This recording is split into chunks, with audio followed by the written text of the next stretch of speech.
ಮಹಾರಾಷ್ಟ್ರ ಪಶ್ಚಿಮ ಘಟ್ಟದಲ್ಲಿ ಧಾರಾಕಾರ ಮಳೆಯಾಗ್ತಾ ಇದೆ. ಮೈದುಂಬಿ ಹರಿತಾ ಇದೆ ಘಟಪ್ರಭಾ ನದಿ. ಗೋಕಾಕ್ ಜಲಪಾತದಲ್ಲಿ ಜಲ ವೈಭವವೇ ಸೃಷ್ಟಿಯಾಗ್ಬಿಟ್ಟಿದೆ. ಕರ್ನಾಟಕ ನಯಾಗರ್ ನೋಡೋದಕ್ಕೆ ಜನಸಾಗರ ಹರಿದು ಬರ್ತಾ ಇದೆ. 180 ಅಡಿ ಆಳಕ್ಕೆ ಧುಮ್ಮಿಕ್ಕಿ ಹರಿತಾ ಇದೆ ನೀರು. ಮೈದುಂಬಿ ಹರಿತಾ ಇರುವ ಘಟಪ್ರಭಾ ನದಿ ಆ ದೃಶ್ಯ ನೋಡೋದಕ್ಕೆ, ಈ ಗೋಕಾಕ್ ಜಲಪಾತ ನೋಡೋದಕ್ಕೆ ಅನೇಕ ಪ್ರವಾಸಿಗರು ಜನ ಆಗಮಿಸ್ತಾ ಇದ್ದಾರೆ. ದೃಶ್ಯ ನಾವು ಗಮನಿಸ್ತಾ ಇದ್ದೀವಿ. ಬೆಳಗಾವಿನಲ್ಲಿ ಗೋಕಾಕ್ ಜಲಪಾತದ ದೃಶ್ಯ, ಈ ವೈಭವ ಕಣ್ತುಂಬಿಕೊಳ್ಳೋದಕ್ಕೆ ಪ್ರವಾಸಿಗರು ಬಹಳ ಕಾತ್ರದಿಂದ ಕಾಯ್ತಾ ಇದ್ರು. ಆ ದೃಶ್ಯ ನೋಡಿ ಈಗ ಖುಷಿ ಪಡ್ತಿದ್ದಾರೆ, ಎಂಜಾಯ್ ಕೂಡ ಮಾಡ್ತಿದ್ದಾರೆ. ಬೆಳಗಾವಿಯಲ್ಲಿ ಇಷ್ಟೆಲ್ಲ ಮಳೆ ಆಗ್ತಾ ಇಲ್ಲ, ಬಟ್ ಇಷ್ಟೆಲ್ಲ ನೀರಿನ ಪ್ರಮಾಣ ಹೆಚ್ಚಳ ಆಗೋದಕ್ಕೆ ಪಕ್ಕದ ರಾಜ್ಯ ಮಹಾರಾಷ್ಟ್ರ. ಮಹಾರಾಷ್ಟ್ರದಲ್ಲಿ ಹೆಚ್ಚೆಚ್ಚು ಮಳೆ ಆದರೆ ಅದರ ಇಂಪ್ಯಾಕ್ಟ್ ಬೆಳಗಾವಿಯಲ್ಲಿ ಆಗುತ್ತೆ.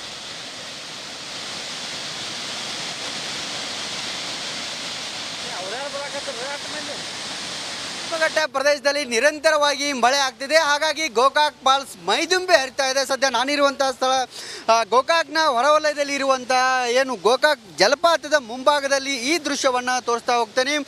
ಪಶ್ಚಿಮ ಘಟ್ಟ ಸೇರಿದಂತೆ ಏನು ಬೆಳಗಾವಿ ಜಿಲ್ಲೆಯಾದ್ಯಂತ ಧಾರಾಕಾರವಾಗಿ ಏನು ಮಳೆ ಆಗ್ತಿದೆ. ಹೀಗಾಗಿ ಘಟ್ಟಪ್ರಭಾ ನದಿ ಕೂಡ ಮೈದುಂಬಿ ಹರಿತಾ ಇದೆ. ಘಟ್ಟಪ್ರಭಾ ನದಿಗೆ ಈ ಜಲಪಾತ ಹುಟ್ಟುತ್ತೆ. ಇದು ಬೆಳಗಾವಿಯಿಂದ 50 ಕಿಲೋಮೀಟರ್ ಇದ್ದರೆ ಇಲ್ಲಿ ಗೋಕಾಕ್ನಿಂದ 6 ಕಿಲೋಮೀಟರ್ ಹೊರಗಡೆ ಇರುವಂಥ ಈ ರುದ್ರ ರಮಣೀಯ ದೃಶ್ಯಗಳನ್ನು ಕಣ್ತುಂಬಿಕೊಳ್ಳಲು ಬೆಳಗಾವಿ ಜಿಲ್ಲೆ ಸೇರಿದಂತೆ ವಿವಿಧ ಭಾಗಗಳಿಂದ ಸಾಕಷ್ಟು ಸಂಖ್ಯೆಯಲ್ಲಿ ಪ್ರವಾಸಿಗರು ಬರ್ತಾರೆ. ದೃಶ್ಯದಲ್ಲಿ ಗಮನಿಸ್ಬೋದು, ಸುಮಾರು 180 ಅಡಿಯಿಂದ ಏನು ಧುಮುಕುವಂಥ ಈ ಜಲ ವೈಭವವನ್ನು ಕಣ್ತುಂಬಿಕೊಳ್ಳಲು ಪ್ರವಾಸಿಗರ ದಂಡೆ ಕೂಡ ಹರಿದು ಬರ್ತಾ ಇದೆ. ಪ್ರಮುಖವಾಗಿ ಎರಡೂ ಬದಿಗೆ ಏನು ಜಲಪಾತದ ಎರಡೂ ಬದಿಗೆ ಪ್ರವಾಸಿಗರು ಬಂದು ನಿಂತು ಈ ಒಂದು ದೃಶ್ಯವನ್ನು ಕಣ್ತುಂಬಿಕೊಳ್ತಾರೆ. ಈ ಬದಿಗೆ ನೋಡ್ಬೋದು, ಸುತ್ತಲೂ ಹಚ್ಚ ಹಸಿರಾದಂಥ ಕಾಡಿದೆ. ಅದರ ಕಲ್ಲು ಬಂಡೆಗಳ ಮೇಲೆ ಹರಿದು ಬರ್ತಿರುವಂಥ ಈ ಏನು ದೃಶ್ಯವನ್ನು ನೋಡಲು ಸಾಕಷ್ಟು ಸಂಖ್ಯೆಯಲ್ಲಿ ಪ್ರವಾಸಿಗರು ಬಂದ್ದಾರೆ. ಇನ್ನು ಇಲ್ಲಿ ಪ್ರವಾಸಿಗರು ಕೂಡ ಸಾಕಷ್ಟು ಹುಚ್ಚಾಟವನ್ನು ಮೆರಿತಾ ಇದ್ರು. ಹಾಗಾಗಿ ಇಲ್ಲಿ ಬ್ಯಾರಿಕೇಡನ್ನು ಹಾಕಿ ಏನು ನಿಯಂತ್ರಣ ಮಾಡಿದ್ದಾರೆ, ಭದ್ರತೆಯನ್ನು ಒದಗಿಸಿದ್ದಾರೆ. ಜೊತೆಗೆ ಪೊಲೀಸ್ ಸಿಬ್ಬಂದಿಗಳನ್ನು ಕೂಡ ನಿಯೋಜಿಸಿದ್ದಾರೆ ಮತ್ತು ಪ್ರವಾಸೋದ್ಯಮ ಇಲಾಖೆಯಿಂದ ಪ್ರವಾಸಿ ಮಿತ್ರ ಸಿಬ್ಬಂದಿಗಳನ್ನು ಕೂಡ ನಿಯೋಜನೆ ಮಾಡಿದ್ದಾರೆ. ನೋಡ್ಬೋದು, ಸಾಕಷ್ಟು ಸಂಖ್ಯೆಯಲ್ಲೂ ಕೂಡ ಪ್ರವಾಸಿಗರು ಬಂದಿದ್ದಾರೆ. ಈ ಬೆಳಗಾವಿ ಜಿಲ್ಲೆ ಅಷ್ಟೇ ಅಲ್ಲ, ಹೊರ ರಾಜ್ಯಗಳಿಂದ ಕೂಡ ಈ ಗೋಕಾಕ್ ಜಲಪಾತವನ್ನು ಕಣ್ತುಂಬಿಕೊಳ್ಳಲು ಸಾಕಷ್ಟು ಸಂಖ್ಯೆಯಲ್ಲಿ ಪ್ರವಾಸಿಗರು ಬರ್ತಾರೆ. ನನ್ನ ಜೊತೆಗೆ ಇಲ್ಲಿ ಪ್ರವಾಸಿಗರಿದ್ದಾರೆ, ಅವರನ್ನು ಕೂಡ ನಾನು ಮಾತಾಡ್ತೀನಿ. ಮೇಡಮ್, ಎಲ್ಲಿಂದ ಬಂದಿದ್ದಾರೆ? ನಾನು ಬೆಳಗಾವಿಯಿಂದ ಬಂದಿದ್ದೇನೆ. ನಾವು ಎವ್ರಿ ಇಯರ್ ಬರುತ್ತೆ ರೀ. ಪೇರೆಂಟ್ಸ್ ನಾವು ಹೇಳುತ್ತೇವೆ, ಎವ್ರಿ ಇಯರ್ ಮಾನ್ಸೂನ್ ಬಂದರೆ ಗೋಕಾಕ್ ಫಾಲ್ಸ್ ಹೋಗೋದೆ ಮಸ್ಟೇ. ಈಗ ನೋಡಿಲ್ಲ ಅಂದರೆ ಏನೂ ಹಂಗೆ ಮಜಾನೂ ಬರೋಂಗಿಲ್ಲ. ಮಾನ್ಸೂನ್ ಐತಂತ ಗೊತ್ತಾಗಲ್ಲ. ಪ್ರತಿ ಬಾರಿ ಬರ್ತೀರಿ? ಹಾಂ, ಬರ್ತೇವೆ ರೀ. ನೀವು ಎಲ್ಲಿಂದ ಬಂದಿರಿ? ನಾವು ಫಸ್ಟ್ ಟೈಮ್ ಹುಬ್ಳಿಯಿಂದ ಬಂದೇವೆ. ಗೋಕಾಕ್ ಫಾಲ್ಸ್ ನೋಡಿಲ್ಲ ಅಂದರೆ ಏನೂ ನೋಡಿಲ್ಲ. ಜಿಂದಗಿ ಒಳಗೆ ವೆರಿ ಬ್ಯೂಟಿಫುಲ್, ನೈಸ್. ಹೆಂಗಿದೆ? ತುಂಬ ಚೆನ್ನಾಗಿದೆ. ವ್ಯೂ ಅಂದರೆ ಫುಲ್ ತುಂಬ ಚೆನ್ನಾಗಿದೆ. ಸಾಕಷ್ಟು ಸಂಖ್ಯೆಯಲ್ಲಿ ನಮ್ಮ ಫ್ರೆಂಡ್ ಸರ್ಕಲ್ಗೂ ಕೂಡ ಈ ಜಲಪಾತವನ್ನು ಕಣ್ತುಂಬಿಕೊಳ್ಬೇಕನ್ನೋ ನಿಟ್ಟಿನಲ್ಲಿ ಹುಬ್ಬಳ್ಳಿಯಿಂದ ಏನು ನಮ್ಮ ಫ್ರೆಂಡ್ ಸರ್ಕಲ್ ಕೂಡ ಬಂದಿದ್ದಾರೆ ಅನ್ನೋ ಒಂದು ಮಾತನ್ನು ಕೂಡ ಹೇಳ್ತಿರುವಂಥದ್ದು. Myla report, republic Kannada, Belagavi. ಕಾಂಗ್ರೆಸ್ ಶಾಸಕರಿಗೆ ಕೋಟಿ ಲೂಟಿಯ ಉರುಳು ಸುತ್ತಾಕೊಂಡಿದೆ. ಇಡಿ ಇಕ್ಕಳದಲ್ಲಿ ಸಿಲುಕಿ ಬಿ ನಾಗೇಂದ್ರ ನರಳಾಡ್ತಿದ್ದಾರೆ. ಇನ್ನು ಮಾಜಿ ಸಚಿವ ನಾಗೇಂದ್ರ ಅವರ ಇಡಿ ಕಸ್ಟಡಿ ಅವಧಿ ಅಂತ್ಯವಾಗ್ತಾ ಇದೆ. ಹಾಗಾಗಿ 10 ದಿನದಿಂದ ನಾಗೇಂದ್ರ ಅವರ ತೀವ್ರ ವಿಚಾರಣೆಯನ್ನ ಇಡಿ ಅಧಿಕಾರಿಗಳು ನಡೆಸಿದ್ದಾರೆ. ಇವತ್ತು ಮಾಜಿ ಮಿನಿಸ್ಟರ್ ಬೇಲ್ ಅರ್ಜಿಯ ವಿಚಾರಣೆ ಆಗುತ್ತೆ. ನಾಗೇಂದ್ರ ಅವರಿಗೆ ಬೇಲ್ ಸಿಗುತ್ತಾ ಇಲ್ಲ ಜೈಲಿಗೆ ಹೋಗ್ತಾರಾ ಅನ್ನೋದೇ ಪ್ರಶ್ನೆ. ಬೇಲಾ ಅಥವಾ ನ್ಯಾಯಾಂಗ ಬಂಧನನ ಬಿ ನಾಗೇಂದ್ರ ಅವರಿಗೆ, ಅವರ ಭವಿಷ್ಯ ಕೂಡ ಇವತ್ತು ನಿರ್ಧಾರ ಆಗ್ಬಿಡುತ್ತೆ.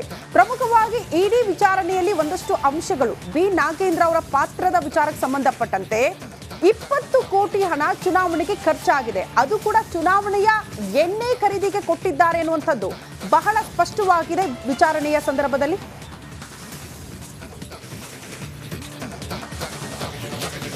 ಮಹಾರಾಷ್ಟ್ರ ಪಶ್ಚಿಮ ಘಟ್ಟದಲ್ಲಿ ಧಾರಾಕಾರ ಮಳೆ ಆಗ್ತಾ ಇದೆ. ಮೈದುಂಬಿ ಹರಿತಾ ಇದೆ ಘಟಪ್ರಭಾ ನದಿ. ಗೋಕಾಕ್ ಜಲಪಾತದಲ್ಲಿ ಜಲ ವೈಭವವೇ ಸೃಷ್ಟಿಯಾಗ್ಬಿಟ್ಟಿದೆ. ಕರ್ನಾಟಕ ನಯಾಗರ್ ನೋಡೋದಕ್ಕೆ ಜನಸಾಗರ ಹರಿದು ಬರ್ತಾ ಇದೆ. 180 ಅಡಿ ಆಳಕ್ಕೆ ಧುಮ್ಮಿಕ್ಕಿ ಹರಿತಾ ಇದೆ ನೀರು. ಮೈದುಂಬಿ ಹರಿತಾ ಇರುವ ಘಟಪ್ರಭಾ ನದಿ ಆ ದೃಶ್ಯ ನೋಡೋದಕ್ಕೆ, ಈ ಗೋಕಾಕ್ ಜಲಪಾತ ನೋಡೋದಕ್ಕೆ ಅನೇಕ ಪ್ರವಾಸಿಗರು ಜನ ಆಗಮಿಸ್ತಾ ಇದ್ದಾರೆ. ದೃಶ್ಯ ನಾವು ಗಮನಿಸ್ತಾ ಇದ್ದೀವಿ.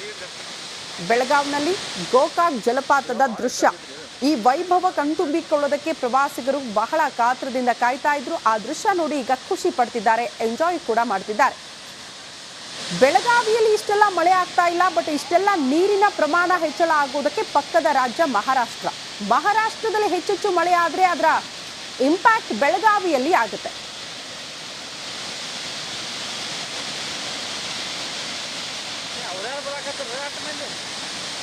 ಘಟ್ಟ ಪ್ರದೇಶದಲ್ಲಿ ನಿರಂತರವಾಗಿ ಮಳೆ ಆಗ್ತಿದೆ. ಹಾಗಾಗಿ ಗೋಕಾಕ್ ಫಾಲ್ಸ್ ಮೈದುಂಬಿ ಹರಿತಾ ಇದೆ. ಸದ್ಯ ನಾನಿರುವಂತಹ ಸ್ಥಳ ಗೋಕಾಕ್ನ ಹೊರವಲಯದಲ್ಲಿ ಇರುವಂತಹ ಏನು ಗೋಕಾಕ್ ಜಲಪಾತದ ಮುಂಭಾಗದಲ್ಲಿ ಈ ದೃಶ್ಯವನ್ನು ತೋರಿಸ್ತಾ ಹೋಗ್ತೇನೆ.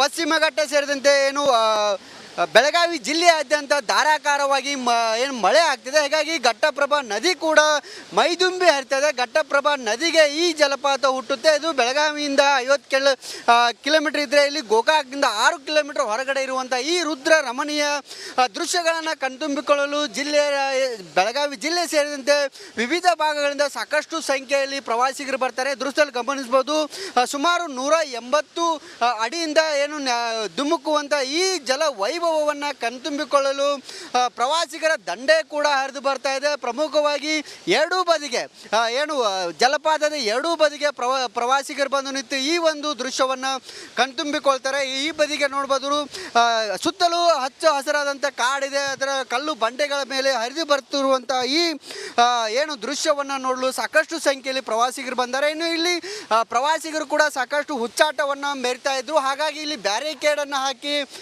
ಏನು ನಿಯಂತ್ರಣ ಮಾಡಿದ್ದಾರೆ, ಭದ್ರತೆಯನ್ನು ಒದಗಿಸಿದ್ದಾರೆ. ಜೊತೆಗೆ ಪೊಲೀಸ್ ಸಿಬ್ಬಂದಿಗಳನ್ನು ಕೂಡ ನಿಯೋಜಿಸಿದ್ದಾರೆ ಮತ್ತು ಪ್ರವಾಸೋದ್ಯಮ ಇಲಾಖೆಯಿಂದ ಪ್ರವಾಸಿ ಮಿತ್ರ ಸಿಬ್ಬಂದಿಗಳನ್ನು ಕೂಡ ನಿಯೋಜನೆ ಮಾಡಿದ್ದಾರೆ. ನೋಡ್ಬೋದು, ಸಾಕಷ್ಟು ಸಂಖ್ಯೆಯಲ್ಲೂ ಕೂಡ ಪ್ರವಾಸಿಗರು ಬಂದಿದ್ದಾರೆ.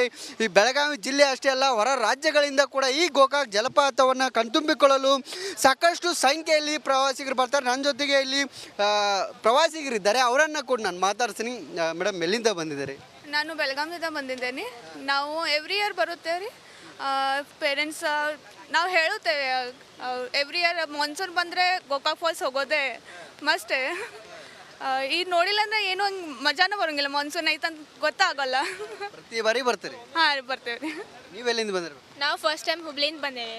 ಗೋಕಾಕ್ ಫಾಲ್ಸ್ ನೋಡಿಲ್ಲ ಅಂದರೆ ಏನೂ ನೋಡಿಲ್ಲ ಜಿಂದಗಿ ಒಳಗೆ. Very beautiful, nice. ಹೆಂಗಿದೆ? ತುಂಬ ಚೆನ್ನಾಗಿದೆ. ವ್ಯೂ ಅಂದರೆ ಫುಲ್ ತುಂಬ ಚೆನ್ನಾಗಿದೆ.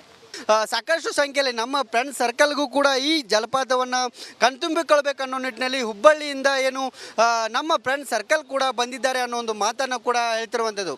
ಮೈಲಾರಿ ಪಟಾದ್, ರಿಪಬ್ಲಿಕ್ ಕನ್ನಡ, ಬೆಳಗಾವಿ. ಕಾಂಗ್ರೆಸ್ ಶಾಸಕರಿಗೆ ಕೋಟಿ ಲೂಟಿಯ ಉರುಳು ಸುತ್ತಾಕಿಕೊಂಡಿದೆ. ಇಡಿ ಇಕ್ಕಳದಲ್ಲಿ ಸಿಲುಕಿ ಬಿ ನಾಗೇಂದ್ರ ನರಳಾಡ್ತಿದ್ದಾರೆ. ಇನ್ನು ಮಾಜಿ ಸಚಿವ ನಾಗೇಂದ್ರ ಅವರ ಇಡಿ ಕಸ್ಟಡಿ ಅವಧಿ ಅಂತ್ಯವಾಗ್ತಾ ಇದೆ. ಹಾಗಾಗಿ 10 ದಿನದಿಂದ ನಾಗೇಂದ್ರ ಅವರ ತೀವ್ರ ವಿಚಾರಣೆಯನ್ನ ಇಡಿ ಅಧಿಕಾರಿಗಳು ನಡೆಸಿದ್ದಾರೆ. ಇವತ್ತು ಮಾಜಿ ಮಿನಿಸ್ಟರ್ ಬೇಲ್ ಅರ್ಜಿಯ ವಿಚಾರಣೆ ಆಗುತ್ತೆ. ನಾಗೇಂದ್ರ ಅವರಿಗೆ ಬೇಲ್ ಸಿಗುತ್ತಾ ಇಲ್ಲ ಜೈಲಿಗೆ ಹೋಗ್ತಾರಾ ಅನ್ನೋದೇ ಪ್ರಶ್ನೆ. ಬೇಲಾ ಅಥವಾ ನ್ಯಾಯಾಂಗ ಬಂಧನನ ಬಿ ನಾಗೇಂದ್ರ ಅವರಿಗೆ ಅವರ ಭವಿಷ್ಯ ಕೂಡ ಇವತ್ತು ನಿರ್ಧಾರ ಆಗ್ಬಿಡುತ್ತೆ. ಪ್ರಮುಖವಾಗಿ ಇಡಿ ವಿಚಾರಣೆಯಲ್ಲಿ ಒಂದಷ್ಟು ಅಂಶಗಳು, ಬಿ ನಾಗೇಂದ್ರ ಅವರ ಪಾತ್ರದ ವಿಚಾರಕ್ಕೆ ಸಂಬಂಧಪಟ್ಟಂತೆ 20 ಕೋಟಿ ಹಣ ಚುನಾವಣೆಗೆ ಖರ್ಚಾಗಿದೆ. ಅದು ಕೂಡ ಚುನಾವಣೆಯ ಎಣ್ಣೆ ಖರೀದಿಗೆ ಕೊಟ್ಟಿದ್ದಾರೆ ಎನ್ನುವಂಥದ್ದು ಬಹಳ ಸ್ಪಷ್ಟವಾಗಿದೆ ವಿಚಾರಣೆಯ ಸಂದರ್ಭದಲ್ಲಿ.